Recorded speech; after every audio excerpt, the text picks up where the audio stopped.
Shalom, peuple béni et précieux de Dieu.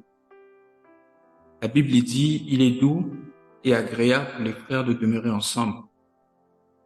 Car c'est là que l'Éternel déverse sa bénédiction en abondance et c'est là qu'il donne la vie pour l'éternité. C'est encore une grâce que nous soyons en vie aujourd'hui parce que depuis le mercredi passé, nombreux sont morts. Et si Dieu nous garde en vie, c'est parce qu'il a encore beaucoup de choses à faire avec nous. Voilà pourquoi il nous convient de faire cette prière de Moïse qui disait « Enseigne-nous à bien compter nos jours afin que nous appliquions nos cœurs à la sagesse. » Alors comme prévu, nous allons continuer notre enseignement sur la prière. Nous allons prendre nos Bibles dans Luc chapitre 11 et nous lirons du verset 1er au verset 4. Jésus priait un jour en un certain lieu. Lorsqu'il eut achevé, un de ses disciples lui dit « Seigneur, enseigne-nous à prier, comme Jean l'a enseigné à ses disciples. » Il leur dit « Quand vous priez, dites notre Père. Pardon, Père, que ton nom soit sanctifié, que ton règne vienne. Donne-nous chaque jour notre pain quotidien. Pardonne-nous nos offenses, car nous aussi, nous pardonnons à quiconque nous offense. Et ne nous induis pas en tentation. » Ça, c'est la version condensée de la prière connue comme la prière de notre Père. Pour plus d'informations ou de détails, pour ceux qui notent, je vous conseille de prendre aussi Matthieu chapitre 6, du verset 9 au verset 14. Jésus priait en un certain lieu et lorsqu'il eut achevé, un des disciples lui dit « Seigneur, enseigne-nous à prier. » Certainement les disciples priaient déjà. Certainement les disciples avaient vu les gens prier parce qu'avant, les responsables spirituels, les autorités spirituelles qui étaient connues, à l'époque, c'était des sacrificateurs qui étaient là, des pharisiens, des sadducéens, etc. Donc, ils avaient vu les gens prier. Mais certainement, lorsqu'ils ont vu Jésus prier, ils ont constaté qu'il y avait une grande différence entre la façon de prier de Jésus et celle de ces chefs spirituels. Et ils vont demander au Seigneur de leur montrer comment prier. Bien aimé, la prière est très, très importante.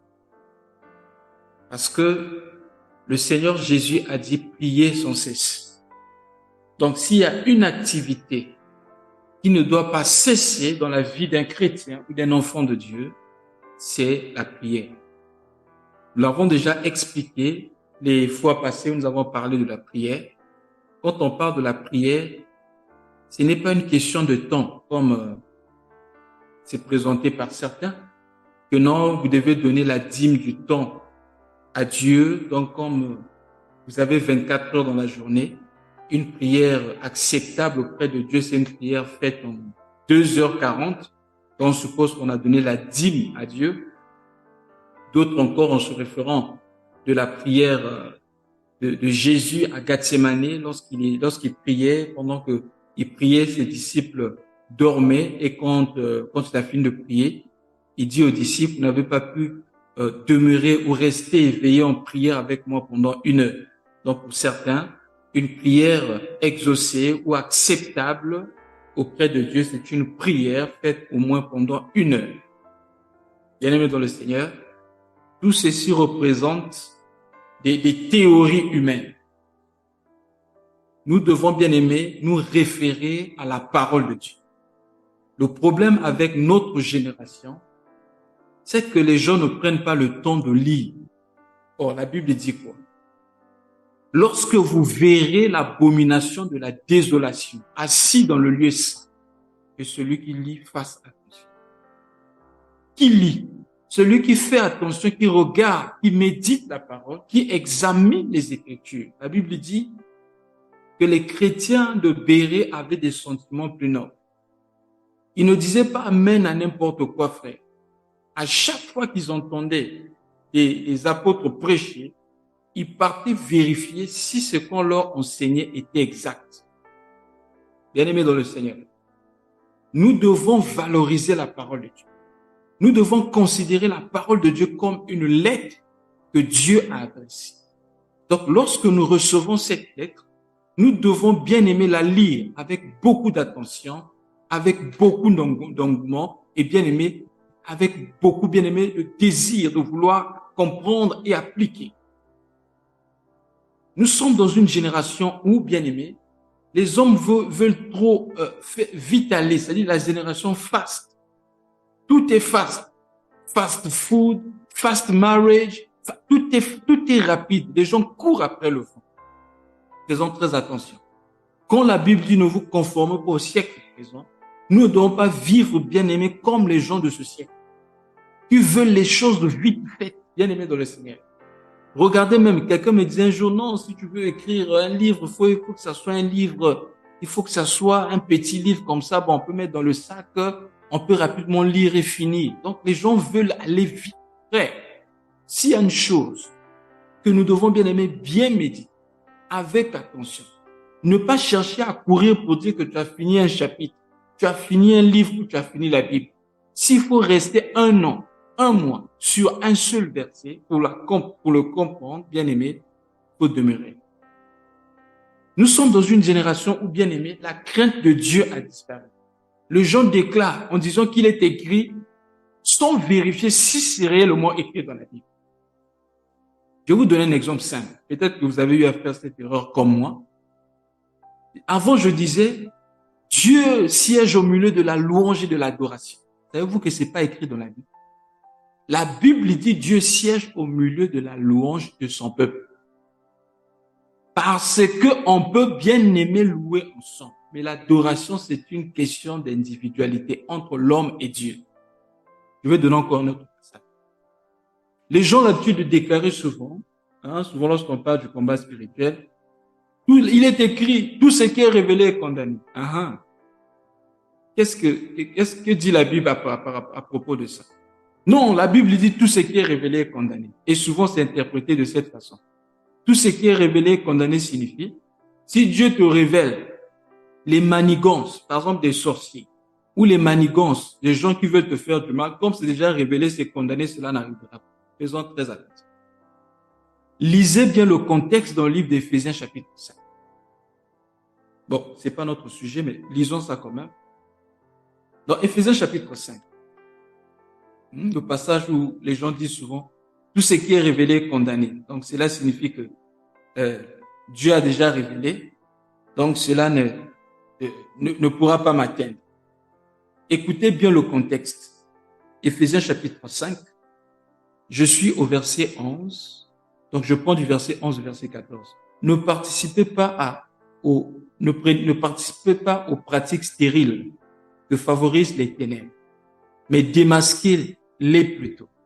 Car tout ce que ces gens-là font en cachette est si honteux qu'on n'ose même pas en parler. Je lis avec la version Semeur. Mais quand ces choses sont démasquées, leur véritable nature paraît à la lumière. Or, ce qui paraît à la lumière est lumière. De là viennent ces paroles.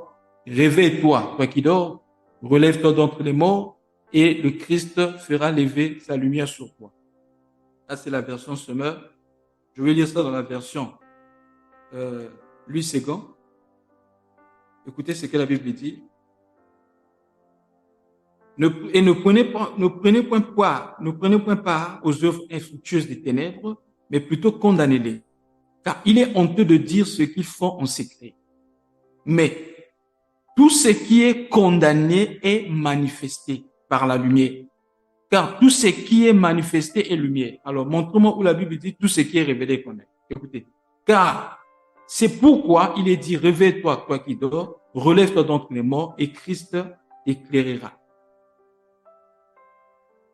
Quand vous regardez bien le contexte, hein, vous pouvez repartir à partir du verset, on dit, car sachez-le bien, qu'aucun impudique ou impur, cupide, c'est-à-dire idolâtre, n'a d'héritage du royaume des cieux. Que personne ne vous séduise par des vains discours, car c'est à cause de ces choses que la colère de Dieu vient sur les fils de la rébellion. N'ayez donc aucune part avec eux. Donc ici, l'apôtre Paul était en train de manifester ou encore de pointer du doigt des faux prophètes. Il était en train de révéler la nature de ces gens-là qui enseignaient des hérésies. La Bible dit, prenez garde que personne ne fasse de vous sa proie. Il a dit à Timothée qu'il arrivera un temps où les hommes ne supporteront pas la saine doctrine. Ayant la démangeaison d'entendre des choses agréables, ils se formeront une foule de doctrines. Il dit encore qu'il arrivera un temps où les hommes ne prêcheront plus la saine doctrine. Lisons un peu ça. Je crois que le Seigneur nous ramène toujours dans ça. Ce n'est pas notre sujet. Prenons 1 Timothée. Voilà, 1 Timothée chapitre 4. On dit, mais l'Esprit dit expressément, à partir du verset 1er, que dans les derniers jours, quelques-uns abandonneront la foi pour s'attacher à des esprits séducteurs et à des doctrines des démons. Donc, c'est des choses que l'apôtre Paul exposait depuis. Donc, l'apôtre Paul ici, selon le contexte, il était en train d'exposer ces ouvriers trompeurs. Maintenant, il dit ceci, ces gens-là, c'est même honteux de dire ce qu'ils font dans le secret. Il va plus loin, en expliquant que le péché de certains est caché. Et il faut un certain temps pour que leur péché se révèle. Maintenant, il dit, tout ce qui est déjà révélé est condamné. C'est-à-dire qu'on peut déjà constater le péché dans la vie de certaines personnes physiquement. C'est-à-dire, dès que tu vois, tu sais que celui-ci vit dans le péché. Mais dans la vie de certaines personnes, puisque parler des prédicateurs, ils se cachent, ils font semblant de se passer pour des vrais. Mais il dit en effet, leur vraie nature sera manifestée. C'est là où il dit tout ce qui est manifesté est déjà lumière. C'est pourquoi il dit, c'est pourquoi il est écrit, réveille-toi, toi qui dors. Et ensuite, relève-toi d'entre les morts. Les gens ont pris ce passage pour dire que non, mais voilà, tout ce qui est révélé est condamné. Donc, si les sorciers m'attaquent, si Dieu me le révèle, ça veut dire que c'est déjà condamné, je ne fais rien. Voilà comment certains sont victimes. Frère, je vais ouvrir une parenthèse. Nous devons savoir que les songes ont trois sources. Les songes peuvent venir de toi par ta subconscience, c'est-à-dire que ton subconscient, lorsque tu penses trop à quelque chose, ça peut venir dans le songe. C'est là où la Bible dit que les songes naissent au milieu de plusieurs autres. Les songes peuvent venir de Dieu. Pourquoi les songes viennent de Dieu? Selon Job chapitre 34, 14 à 18, on n'a pas le temps de tout lire. La Bible dit Dieu parle cependant tantôt d'une manière, tantôt d'une autre, mais l'homme ne prend pas garde. Il nous parle par des visions nocturnes, il nous parle par des songes, des coups de la vie, et pour que nous ne puissions pas aller, pour nous délivrer aussi de la fausse part de l'enfer. Donc Dieu nous parle parce qu'il peut nous révéler quelque chose afin que nous puissions éviter un danger. La troisième chose que je voulais dire, les songes peuvent venir aussi du malin. Quand Satan envoie les songes, pour ceux du monde des ténèbres envoient les songes, son but, premièrement, c'est pour nous effrayer. Deux, c'est pour nous suggérer. Nous devons savoir qu'avant que tu sois touché physiquement, il faut que tu acceptes au niveau spirituel. Nous, enfants de Dieu, nous devons savoir que nous sommes des sentinelles dans nos familles, les sentinelles dans nos pays et les sentinelles dans nos quartiers. Donc, il peut arriver que Satan ou ceux du monde de ténèbres veulent envahir quelque part, veulent attaquer quelqu'un, mais ils n'arrivent pas à cause de ta présence. Parce que quand tu pries, la couverture spirituelle que toi tu emmènes dans un lieu leur empêche d'exercer. Qu'est-ce qu'ils peuvent faire? Ils peuvent te montrer une vision dans laquelle tu vois, par exemple, quelqu'un faire un accident. En fait, c'est une suggestion. Ils viennent suggérer. Tu peux faire un songe, par exemple, dans lequel tu perds, par exemple, l'argent. Tu fais un songe dans lequel tu perds le téléphone. Or, le téléphone, c'est la communication. Quelquefois, c'est la vie de prière qui attaque. Tu fais un songe dans lequel tu t'es blessé au niveau du pied. Tu fais un songe dans lequel tu as reçu une balle. Quelquefois, bien aimé, ce sont des attaques spirituelles. Donc, quand tu fais un songe qui va dans un mauvais sens, bien aimé dans le Seigneur, il ne faut pas dire que ce qui est révélé est condamné. Non. Tu dois te lever la nuit là même dans la prière et déclarer qu'au nom de Jésus, que cette réalité-là ne prendra pas place. C'est très important, frère. Fermons cette parenthèse. Donc, nous devons faire très attention. Nous devons méditer la parole. Hein. Un jour, on pourra revenir sur les songes, mais je sais pourquoi on ferme la parenthèse. Nous devons, bien aimer, méditer la parole, faire attention à ce qui est écrit et ne pas, bien aimer, déclarer des paroles en l'air sans vérifier si c'est vraiment écrit. Parce que lorsque nous disons « il est écrit », nous devons nous rassurer que ce que nous disons, c'est ce qui est vraiment écrit. Donc, même notre façon de prier dépendra essentiellement de notre façon d'écouter. Si tu n'as pas bien écouté la parole, tu ne pourras pas bien prier. Parce que la prière dépend aussi de la qualité des enseignements que tu reçois. Voilà pourquoi le Seigneur Jésus, avant d'enseigner aux gens comment prier, il leur enseigna d'abord comment ne pas prier. Avant de poser les bases, il a d'abord enlevé la saleté. La saleté, vous savez, le Seigneur Jésus-Christ, comme un bon jardinier, il sait que pour s'aimer dans la terre, il faut d'abord enlever les impuretés, il faut travailler la terre. Or, dans les cœurs de plusieurs personnes, il y a comme des forteresses, des enseignements déjà bien aimés qui sont là bien assis. Même quand on leur présente la vérité, ils savent que c'est la vérité, mais pour les enlever, c'est difficile. Il leur dit, quand vous priez, ne soyez pas comme des hypocrites. Parce que au temps de Jésus-Christ, pendant que les pharisiens étaient là déjà avant lui, lorsque les pharisiens montraient la prière, ou lors de leur façon de prier, on sentait beaucoup d'hypocrisie. Ces gens qui priaient pour chercher à attirer les regards sur eux. Et Jésus leur dit, en priant, ne multipliez pas les vaines paroles. Parce que certains croient que c'est le fait de multiplier les vaines paroles que vous serez exaucés. Quelqu'un pense que non, c'est le fait que tu pries pendant toute une journée que tu seras exaucé. Non, c'est pas la longueur de la prière. Je ne dis pas qu'il faut prier, en courte durée. Non. Prie selon l'esprit. L'esprit peut te conduire à prier pendant 5 minutes. Mais je sais que les hommes spirituels, généralement, aiment la présence de Dieu. Ils prieront longtemps. Mais n'en fais pas comme une loi pour dire que je dois atteindre 1 heure. Et que quand tu atteins 1 heure, tu es satisfait dans ton cœur. Ça, c'est une satisfaction religieuse. Quelquefois, le Saint-Esprit n'est pas satisfait. Mais nous devons être conduits par le Saint-Esprit. Alors, lorsque nous prions, c'est très important, bien aimé, que nous connaissions qui nous sommes. Et j'avais dit la fois passée que pour prier, Jésus a dit, quand vous priez, dites notre Père qui est aux cieux. Donc, on suppose que celui qui prie doit être un enfant de Dieu. Tu dois être né de nouveau. Pourquoi? Parce qu'en réalité, nous ne savons pas ce qu'il nous convient de dire dans nos prières. Mais c'est l'Esprit de Dieu en nous qui nous aide dans nos faiblesses afin que nous sachions comment prier et pour quel sujet prier. C'est l'Esprit de Dieu qui met le fardeau dans notre cœur. Ce n'est pas au niveau émotionnel. Ce n'est pas parce que tu as pitié de quelqu'un que tu pries. Tu peux prier comme ça, oui, c'est pas mauvais. Mais bien aimé, nous devons prier par l'Esprit. Or, lorsque nous prions, nous devons savoir à qui nous nous approchons. Nous nous approchons à notre Père. Et lorsque tu t'approches à ton Père, tu t'approcheras avec foi et avec sûreté. Alors, lorsque nous prions, il y a une chose que nous devons savoir qui est très, très capitale, c'est qu'en priant, nous prions à Dieu, qui est notre Père, mais au nom de Jésus, qui est notre médiateur. La Bible dit dans 1 Timothée chapitre 2, verset 5, il y a un seul Dieu et il y a aussi un seul médiateur, Jésus-Christ homme. Il y a un seul médiateur entre Dieu et les hommes et c'est Jésus-Christ homme. Ça veut dire quoi?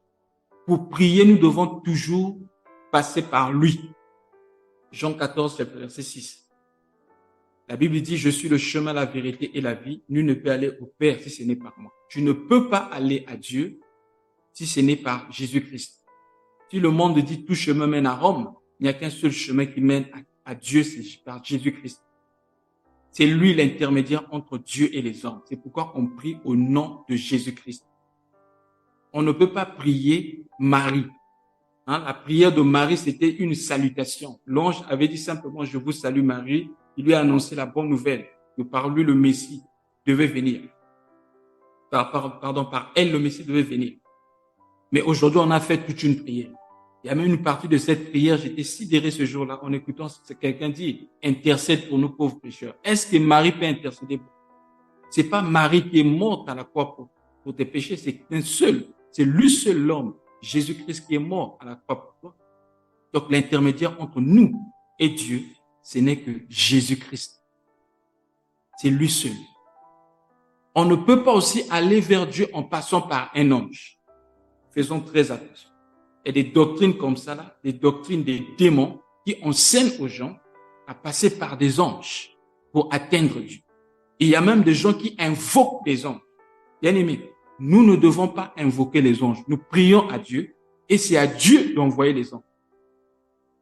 C'est ce que Jésus a dit à Pilate. Quand Pilate lui dit, tu ne sais pas que j'ai le pouvoir de te tuer, il dit non, tu n'auras aucun pouvoir sur moi. Tu ne sais pas que je peux invoquer mon Père. Et mon Père enverrait plus de 12 000 légions d'anges. Bien aimé. Donc, si vous voyez quelqu'un, j'en ai vu aujourd'hui, dans même le cercle dit de réveil, où certains hommes, entre parenthèses, dits de Dieu, qui disent qu'ils ont des anges. D'autres vont vous dire, j'ai 45 anges qui marchent avec moi. Dieu a renforcé la sécurité de mes anges. Bien aimé, ne tremblez pas devant ces genres de déclarations. Non, j'ai maintenant l'onction a augmenté, Dieu a augmenté aussi les anges. Bien aimé dans le Seigneur. Ça, c'est quelle doctrine? Et ils ont la capacité d'envoyer leurs anges. Bien aimé, tu ne peux pas envoyer un ange. C'est à Dieu d'envoyer. Même Christ, le Fils de Dieu, Dieu dans la chair, la parole faite chair, n'a pas envoyé un ange. Étant sur terre, étant homme. Mais ils s'hasardent à dire ce genre de choses. Non, j'envoie mon ange. Mon ange marche avec moi. Et ils ont des passages, des versets bibliques pour soutenir cela. Bien aimé dans le Seigneur, on ne doit jamais appeler un ange. On ne doit jamais prier un ange. On ne doit jamais, bien aimé, chercher le secours auprès des anges. Nous prions Dieu et c'est à Dieu d'envoyer les anges. On ne doit pas aussi, bien aimé, adorer un ange. Dans le livre d'Apocalypse, Jean, l'apôtre, était frappé de l'aspect de l'ange au point où Jean voulait l'adorer. Et qu'est-ce que l'ange lui a dit? Garde-toi de le faire, car je suis ton compagnon de service et celui de tes frères qui doivent hériter de ça. Faisons très, très attention. On n'invoque pas les anges. On n'a pas vu dans la Bible les apôtres invoquer les anges. On n'a pas vu les apôtres invoquer le sang de Jésus. Bien que, bien aimé, la Bible dit, ils ont vaincu à cause du sang et à cause de la parole de leur témoignage. Quand nous lisons bien les Écritures, dans Apocalypse chapitre, je crois, 10, 12, bien 12, 10 à 11, on nous parle que, en fait, l'accusateur de nos frères, Satan, le diable, a été précipité. Mais ils ont vaincu à cause du sang. Pourquoi à cause du sang? Parce que, bien aimé, Jésus à la croix, il a dépouillé les dominations et il a déchiré l'acte dont l'ordonnance nous condamnait. Or, l'accusateur vient pour nous condamner.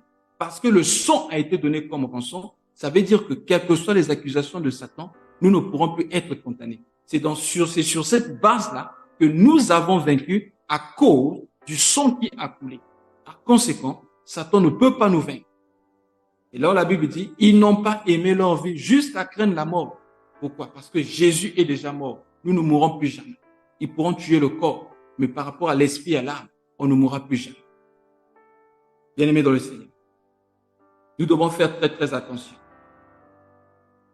Par rapport à la prière, aujourd'hui, on conduit certains à mettre leur confiance sur des objets. Avant de prier, il faut avoir un chapelet.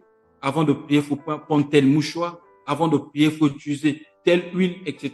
Même dans certaines églises, vous verrez, par exemple, il y a déjà une bouteille d'huile, l'huile d'olive, qu'on a placée au coin. Et on appelle ça l'huile d'onction. Faisons très attention. Est-ce que l'huile d'olive, c'est l'huile d'onction? Si vous lisez bien les livres, le livre d'Exode, vous allez voir que l'huile d'onction était composée bien aimé, de 5 éléments. 5 éléments composaient l'huile d'onction. On va lire ça un peu. C'est très important. Regardez. L'Éternel parla à Moïse et dit, prends les meilleurs aromates, 5 cycles de myrrhe, celles qui coulent d'elles-mêmes, la moitié, soit 250. Des synonymes aromatiques, 250 cycles de roseaux aromatiques, 500 cycles de casses, selon le cycle du sanctuaire, et un d'huile d'olive. Tu feras avec cela une huile pour l'onction sainte. Composition de parfum selon l'art du parfumeur. Ce sera l'huile pour l'onction sainte. Vous voyez la composition de l'huile sainte? L'huile sainte ou l'huile d'onction était composée, bien aimé, de 5 éléments. Il y avait la myrrhe, il y avait le synonyme aromatique, il y avait la casse, il y avait le synonyme aromatique, il y avait le roseau aromatique, la casse, et ensuite il y avait l'huile d'olive. Donc l'huile d'olive faisait partie des éléments qui composaient l'huile d'onction. Et la Bible dit que cela devait être fabriqué selon l'art du parfumeur. Je vais encore aller plus loin. Le verset 28, je suis dans Exode chapitre 30, 22 à 30, je vais lire le verset 30 à 32, la Bible dit, tu oindras Aaron et ses fils. Tu les sanctifieras pour qu'ils soient à mon service dans le sacerdoce. Tu parleras aux enfants d'Israël et tu diras, ce sera pour moi l'huile de l'onction sainte parmi vos descendants. Écoutez bien le verset 32. On n'en répandra point sur le corps d'un homme et vous n'en ferez point de semblable dans les mêmes proportions. Et elle est sainte et vous le regarderez comme sainte. Quiconque, écoutez bien le verset 33, quiconque en composera de semblable ou en mettra sur un étranger sera retranché de son peuple. Mais qu'est-ce qui se passe aujourd'hui? Les arnaqueurs vont en Israël. D'autres prennent l'eau du Jourdain. Ils prennent l'huile là-bas, ils rentrent avec. Bien aimé, je vous dis, il y a des choses qui se passent dans ce monde compliqué. Et pourtant, nous lisons la Bible, nous sommes compliqués. J'ai vu un soi-disant prophète qui venait de la Côte d'Ivoire. Bref, il vendait des petits flacons d'huile, des flacons de peut-être 75 millilitres. Il vendait ces flacons-là à 50 000 francs CFA. Et cet homme-là disait qu'il avait acheté ça en Israël, il avait pris ça en Israël auprès des moines. C'est l'huile sainte qui vient d'Israël. Ils disent vraiment c'est l'huile de base. Si tu mets ça sur ton corps, tu mets ça sur ton église, tu vas voir comment la foule va venir, et tu vas voir comment l'onction de Dieu sera sur toi. Et bien aimé, j'ai vu des hommes que je respectais, bien aimé au pays, aller donner 50 000 francs pour prendre cette huile-là. Vous voyez comment, bien aimé, les gens sont manipulés. Bien aimé, nous ne devons pas mettre notre confiance en priant sur des objets. La Bible dit que Dieu, le Dieu qui a créé le ciel et la terre, n'habite pas dans le temple fait des mains d'hommes. On ne doit pas mettre confiance sur les chapelets. Non, si tu mets le chapelet, c'est que là, tu auras l'onction. Non, si tu mets le mouchoir que l'homme de Dieu t'a donné, là, tu vas voir. Si tu mets une bague, non, frère. Faisons très attention. Nous devons mettre notre confiance à Dieu.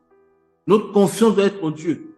Pas bien aimé sur les hommes ou sur ce que les hommes nous donnent. Et la force, bien aimé, notre force, c'est par le nom de Jésus. C'est le nom qui nous a été donné, par lequel nous devons être sauvés. Philippiens 2, 11, la Bible dit, c'est pourquoi Dieu aussi lui a donné le nom qui est au-dessus de tout nom. Afin qu'au nom de Jésus, tout genou fléchisse dans les cieux et sur la terre. Il y a encore une hérésie, bien aimé, qui est prêchée en ces temps-là. Ou bien aimé, les prédicateurs invitent les chrétiens à maudire les gens. Oh, bien aimé dans le Seigneur. À maudire les gens, à chercher à ce que ces gens-là meurent. Tue ton sorcier. Élève la voix, commence à maudire ton sorcier. Cherche à ce que le feu de Dieu consume ton sorcier. Depuis que tu invoques le feu là, aucun d'eux n'est jamais consumé. Mais tu continues quand même à invoquer le feu. Souvenons-nous, bien-aimés, un jour Jésus partait à Jérusalem. Alors qu'il partait à Jérusalem, il envoya ses disciples devant lui. Et comme il traversait la bouche des Samaritains, la Bible dit qu'on ne les reçut pas parce qu'ils se dirigeaient vers Israël. Vers Jérusalem. Comme les Samaritains n'avaient pas de bonnes relations avec les gens de Jérusalem, ils n'ont pas voulu les recevoir. Savez-vous ce que Jean et Jacques ont dit? Seigneur, veux-tu que nous commandions le feu du ciel pour les consumer? Qu'est-ce que Jésus avait dit? Vous ne savez pas par quel esprit vous demandez ces choses. Le Fils de l'homme n'est pas venu pour perdre des âmes des hommes, mais pour les sauver. Donc, tout esprit qui te pousse à chercher la mort d'un être humain, même si c'est un sorcier, frère, tu dois savoir que ce n'est pas par le Saint-Esprit. C'est certainement par un autre esprit. Et c'est devenu, bien aimé, une doctrine. Vous voyez les gens se lever. On va prier pour que tous les sorciers qui t'emmerdent là, qu'ils meurent même ce soir. Et les gens sont motivés. Vous voyez comment les gens prient avec efficacité. Quand on demande à ces gens d'adorer ou de louer Dieu, ils n'ont pas la force. Et quand il faut tuer les sorciers, là, il y a des versets, hein, tu ne laisseras pas vivre la sorcière. Donc, sur la base de ce verset-là, on dit on doit tuer tous les sorciers de la famille. Oh, bien-aimé dans le Seigneur, tu ne peux pas combattre Satan sur son terrain. N'oublie jamais ça. Ce qui fait la force du monde des ténèbres, c'est la haine. Mais ce qui fait la force du monde de la lumière, du royaume de la lumière, où Christ est assis, c'est l'amour. C'est pourquoi la Bible dit, aimez vos ennemis, faites du bien à ceux qui vous maltraitent et priez pour ceux qui vous persécutent. Si ton ennemi a faim, donne-lui à manger. S'il a soif, donne-lui à boire. Ça sera comme des charbons brûlants que tu amasseras sur ta tête. Ne te laisse pas vaincre ou ne te laisse pas dominer par le mal. Mais toi, surmonte le mal par le bien. Ne remettez pas le mal par le mal. Autant que cela dépend de vous, soyez en paix avec tous les hommes. Romains chapitre 12, versets 17 à 20. Que Dieu nous bénisse, qu'il nous aide à apprendre la prière et à prier vraiment comme des saints. Car la prière est très importante et bien aimés, nous devons prier. Mais pas seulement prier, mais nous devons aussi bien prier. Car il ne s'agit pas seulement de prier, mais de bien prier selon le modèle de Dieu. Et c'est ainsi que, bien aimés, nous aurons les résultats et que nous serons agréables à Dieu. Amen.